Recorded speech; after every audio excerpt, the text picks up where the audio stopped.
Switzerland உலகில் அமைதியான நாடுகளில் ஒன்றாக அறியப்படுகிறது.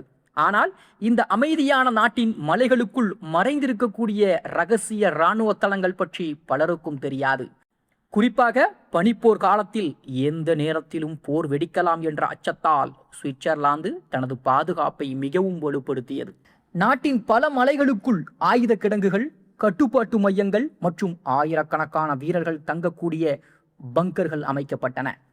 வியப்பான விஷயம் என்னவென்றால், சில இராணுவ தளங்கள் வெளியிலிருந்து பார்க்கும்போது சாதாரண வீடு போலவோ அல்லது மலைப்பாறை போலவே இருக்கும். உண்மையில் அவற்றுக்கு பின்னால் பெரிய பாதுகாப்பு அமைப்புகள் மறைந்திருக்கும். ஒரு காலத்தில் சுவிட்சர்லாந்தின் மக்கள் தொகையை விட அதிகமானவர்களை பாதுகாக்கும் அளவுக்கு அணுத்தாக்குதல் பங்கர்கள் இருந்ததாகவும் கூறப்படுகிறது. அதனால் உலகில் மிகச்சிறந்த குடிமக்கள் பாதுகாப்பு அமைப்புகளில் ஒன்றாக சுவிட்சர்லாந்து கருதப்படுகிறது. அமைதியை விரும்பும் ஒரு நாடாக இருந்தாலும் எந்த ஆபத்திற்கும் தயாராக இருப்பதை சுவிட்சர்லாந்தின் இந்த மறைந்த மலைக்கோட்டைகள் நமக்கு காட்டுகின்றன.